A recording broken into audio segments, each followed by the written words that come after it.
فلا اقسم بمواقع النجوم، اللہ بول رہا ہے میں قسم کھاتا ہوں ستاروں کے اترنے کی جگہ کی، جہاں ستارے اتریں ان جگہوں کی میں قسم کھاتا ہوں۔ وَإِنَّهُ لَقَسَمٌ لَوْ تَعْلَمُونَ عَظِيمٌ، اگر تم جان سکو تو یہ بہت بڑی قسم ہے جو میں نے کھائی۔ یہ اتنی بڑی قسم کمال کی بات ہے۔ کہتا ہے کہ جہاں ستارے اتر جائیں وہ جگہیں اتنی بڑی ہیں کہ میں قسم کھاؤں۔ بھئی یہ ہے کیا؟ سورہ نحل 16واں سورہ قرآن کا، ذرا تمہید میں رک جاؤ، اس کی 8ویں آیت دیکھتے چلو۔ هو الذی سخر لکم اللیل والنہار والشمس والقمر والنجوم مسخرات بامرہ ان فی ذلک لآیۃ لقوم یعقلون۔ اللہ وہ ہے جس نے رات کو تمہارے لیے مسخر کیا، نہارا دن کو تمہارے لیے مسخر کیا، والشمس والقمر اور سورج کو تمہارے لیے اللہ نے مسخر کیا، قمر چاند کو تمہارے لیے مسخر کیا، والنجوم مسخرات بامرہ اور ستاروں کو اپنے کنٹرول میں رکھا۔ ہم نے اس جملے میں نشانی رکھ دی صاحبان عقل کے لیے۔ عجیب بات ہے، ستارے تو جانتے ہو نا، ستارے بڑے مقدس، بڑے پاکیزہ، بڑے متقی۔ بھائی توجہ رکھنا، هو الذی سخر لکم اللیل والنہار والشمس والقمر، سورج تمہارے لیے مسخر، چاند تمہارے لیے مسخر، چاہو چاند پہ جا کے اتر جاؤ، چاہو سورج کی طاقتوں کو کشید کرو اور ان کو استعمال میں لاؤ، والنجوم مسخرات بامرہ، لیکن ستارے امر الہی کے کنٹرول میں ہیں، یعنی سورج چاہو استعمال کر لو، چاند چاہو استعمال کر لو، جو بڑے بڑے تھے ان کی طاقتیں تمہارے کنٹرول میں دے دی، جو چھوٹے چھوٹے ہیں انہیں اپنے کنٹرول میں رکھا۔ بتلانا یہ تھا کہ اگر کبھی کسی دن کوئی ستارہ کسی ڈیوڑی پہ اتر جائے تو ہماری مرضی کا نمائندہ بن کے آئے۔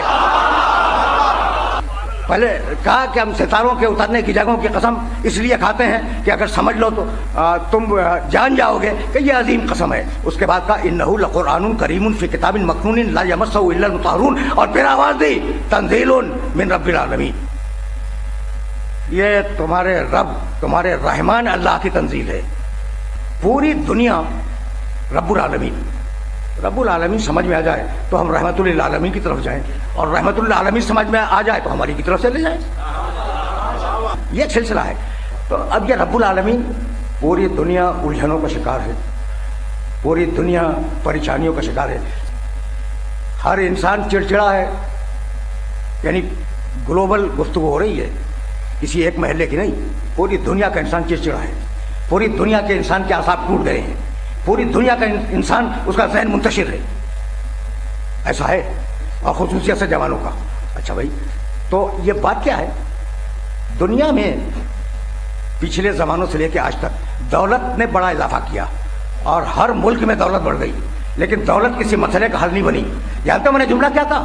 اگر یہ جملہ تم تک پہنچ گیا تو میں سمجھوں گا کہ نوجوان دوستوں تک ایک پیغام پہنچ گیا۔ دولت سے تم بستر خرید سکتے ہو، نیند نہیں خرید سکتے۔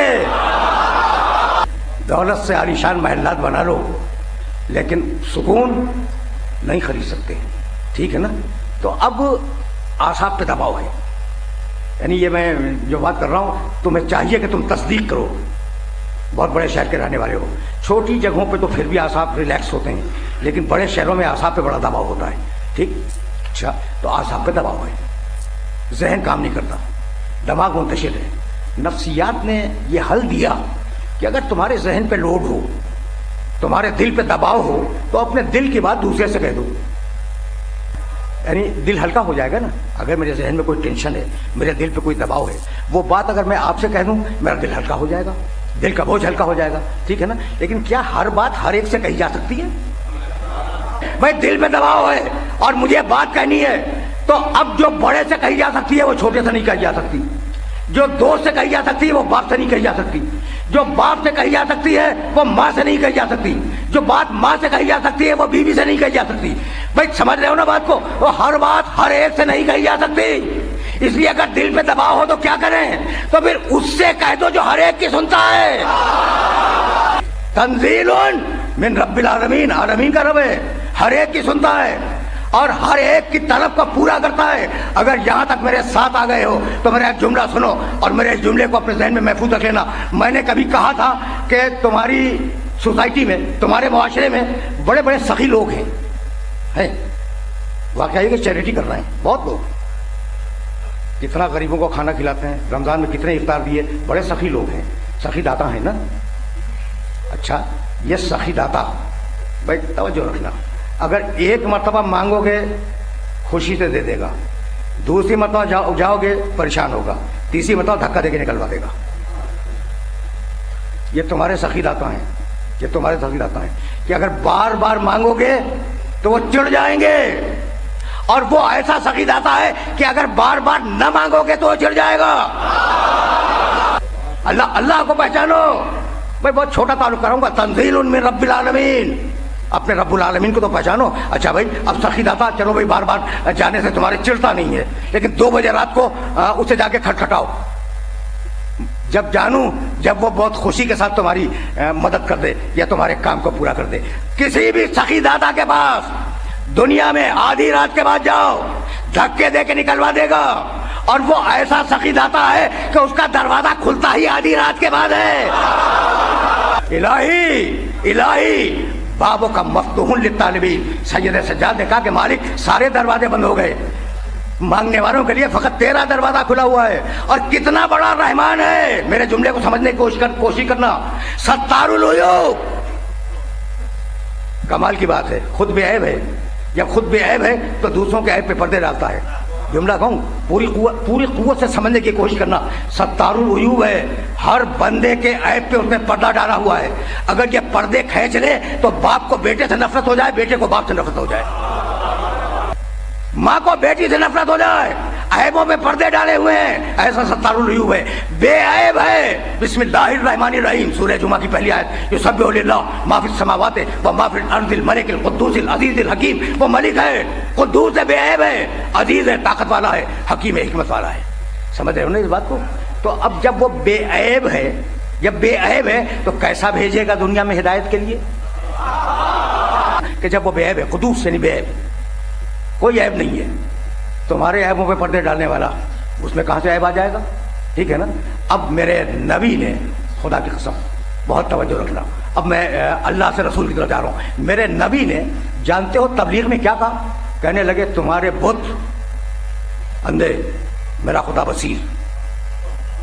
یہ تبلیغ کا جو منشور ہے نا پیغمبر کا، وہ تمہیں سمجھا رہا ہوں۔ تمہارے بت گونگے، میرا خدا کلیم۔ تمہارے بت اپاہج، کچھ نہیں کر سکتے، اٹھا کے پھینک دو ٹوٹ جائیں گے، میرا خدا ان اللہ علی کل شیء قدیر۔ بول نہیں سکتے تمہارے بت، میرا خدا کلم اللہ موسیٰ تکلیما۔ دیکھتے جاؤ کہ کس طریقے سے پیغمبر نے تعارف کرایا۔ ٹھیک، تو تمہارے بت اندھے، لنگڑے، لولے، گونگے، بہرے، میرا خدا ہر چیز کو سننے والا۔ تو پہلے بتوں کی برائی بیان کی، پھر اپنے خدا کی تعریف بیان کی۔ تو تبلیغ کا طریقہ ہی یہی ہے کہ پہلے جو عیب دار ہیں ان کے عیب بیان کرو، اور پھر اپنے پاکیزہ کی پاکیزگی بیان کرو۔ اچھا بھائی، تمہارے بت لنگڑے، لولے، اندھے، گونگے، بہرے، میرا خدا سمیع، قادر، علیم، جس چیز میں چاہے کلام پیدا کر دے۔ تو پہلے بتوں کی برائی بیان کی، پھر اپنے خدا کی اچھائی بیان کی، کہ وہ اپنی غیرت اور حمیت پہ مر جانے والے عرب، کہ بڑی غیرت تھی ان میں، وہ بڑی حمیت تھی، اپنے خداؤں کی برائیاں سن رہے ہیں محمد سے، اور یہ نہیں کہتے کہ تم نے 5 عیب ہمارے بتوں میں نکال دیے تو لاؤ اپنے خدا کو سامنے 25 عیب ہم نکالیں گے۔ بھائی عرب، اپنی غیرت پہ مر جانے والا عرب بار بار سن رہا ہے کہ پیغمبر اکرم بتوں کو برا کہہ رہے ہیں، پورا قرآن بھرا ہوا ہے بتوں کی برائی سے۔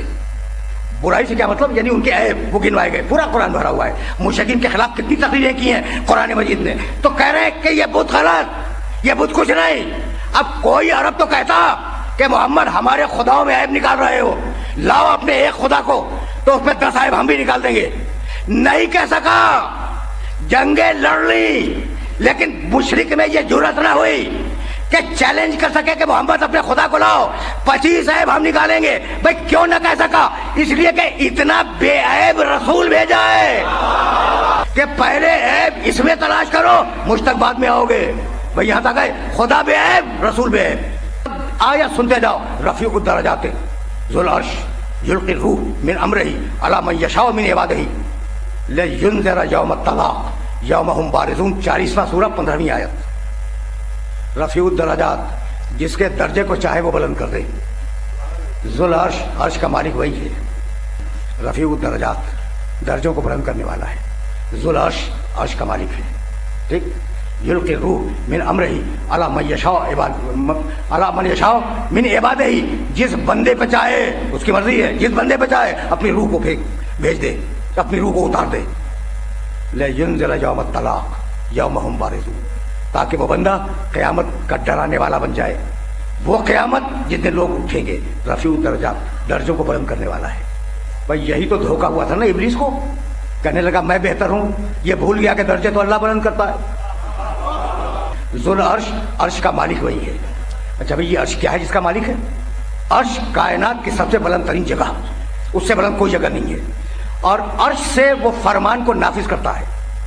عرش اللہ کا آیت ہے نا. ذو العرش اس کا مالک وہ ہے، کسی اور کا عرش نہیں ہے. اور کہنے لگا ابراہیم و اسماعیل سے طہرا بیتی للطائفین والعاکفین والرکع السجود. دیکھو ابراہیم اسماعیل تم نے خانہ کعبہ تو بنا دیا، لیکن میرے گھر کو پاک رکھنا. تو زمین پر کعبہ اس کا گھر، آسمان میں عرش اس کا تخت. طاہرہ بیتی اللہ کا گھر ہے، میرے گھر کو پاک رکھنا. اچھا اللہ کا گھر ہے، کیا رہتا ہے اس میں؟ اس میں رہتا ہے. میں نے پوچھا ملا سے کہ بھائی تفصیل لکھنے والے سے کہ اس میں رہتا ہے. کہا بھائی رہتا تو نہیں ہے، اس میں رہتا تو نہیں ہے. ٹھیک. اچھا میں نے کہا کیا مستقبل میں کسی دن آگے رہے گا بیتی میرا گھر؟ تو کہا کہ نہیں مستقبل میں بھی آگے نہیں رہے گا. اچھا اب دو باتیں طے ہو گئی. اچھا بھائی ماضی میں کسی دن آگے سو گیا ہو اس میں؟ کہا کہ نہیں، نہ ماضی میں آیا، نہ حال میں ہے، نہ مستقبل میں آئے گا. ٹھیک. اچھا تو میں گھبرا گیا. میں نے کہا کہ بھائی پھر اس کے اندر ہے کیا؟ کہ لیں خالی ہے. یعنی عجیب بات ہے. تو خالی گھر کو سجدہ کیا جا رہے ہو؟ تو خالی گھر ہر ایک کی سمجھ میں آ گیا، خالی تابوت آج تک کسی کی سمجھ میں نہیں آیا.